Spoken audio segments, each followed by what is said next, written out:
आता पेट्रोलचा खर्च विसरा, घरी आणा इलेक्ट्रिक स्टायलिस्ट इलेक्ट्रिक गाडी। 100% भारतीय बनावटीची इलेक्ट्रिक्स ईव्ही इलेक्ट्रिक गाडी आता उपलब्ध।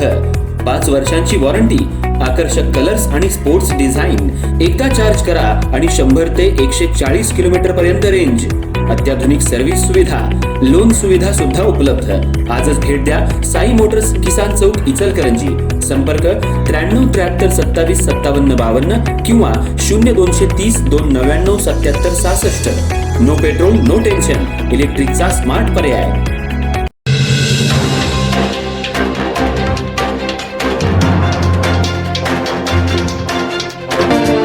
इचलकरंजी शहरात जागा खरेदी विक्री व्यवहारांमध्ये शासनाच्या आदेशांमध्ये फेरफार करून बनावट कागदपत्रांच्या आधारे दस्त नोंदणी केली जात असल्याचा गंभीर आरोप करण्यात आलाय।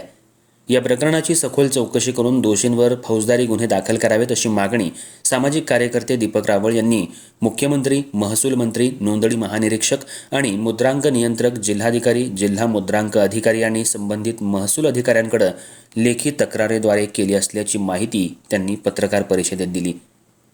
इचलकरंजी शहरात तसंच परिसरात जागा खरेदी विक्री व्यवहारांमध्ये शासनाच्या मूळ आदेशांमध्ये फेरफार करून बनावट कागदपत्रांच्या आधारे खरेदी दस्त नोंदणी केली जात असल्याचा आरोप दीपक रावळ यांनी केलाय। पत्रकार परिषदेत त्यांनी सांगितलं की गोकुळ चौक परिसरात एका माजी नगरसेवकाच्या कार्यालयातून हा प्रकार सुरू असल्याचा संशय असून शासनाची फसवणूक करून बोगस दस्त तयार करण्यात येत आहेत।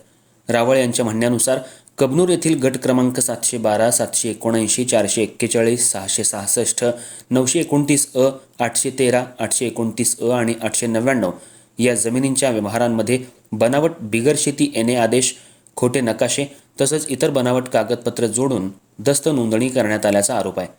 मूळ शासकीय आदेशांमध्ये फेरफार करून कलेक्टर, प्रांताधिकारी आणि तहसीलदार यांच्या आदेशांचं स्वरूप बदलल्याचा दावाही त्यांनी केला।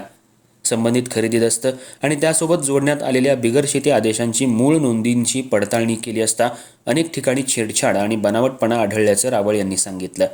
या प्रकरणात भारतीय न्याय संहिता, महाराष्ट्र जमीन महसूल अधिनियम, भारतीय मुद्रांक कायदा तसंच इतर संबंधित कायद्यानुसार बनावट कागदपत्र तयार करणं, खोटे शिक्के आणि स्वाक्षऱ्यांचा वापर करणं आणि शासनाची फसवणूक करणं असे गंभीर स्वरूपाचे गुन्हे झाल्याचा आरोप त्यांनी केला।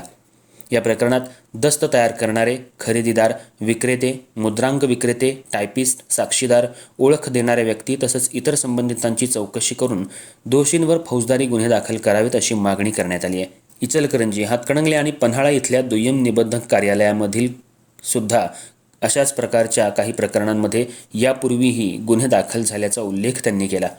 नोंदणी कार्यालय, तहसील कार्यालय आणि महसूल अभिलेखांची सखोल चौकशी करून दोषींवर कठोर कारवाई करावी अशी मागणी मुख्यमंत्री, महसूल मंत्री, जिल्हाधिकारी, जिल्हा मुद्रांक अधिकारी, उपविभागीय अधिकारी तसंच सहाय्यक दुय्यम निबंधक इचलकरंजी यांच्याकडे लेखी तक्रारीद्वारे करण्यात आल्याचं दीपक रावळ यांनी पत्रकार परिषदेत सांगितलं।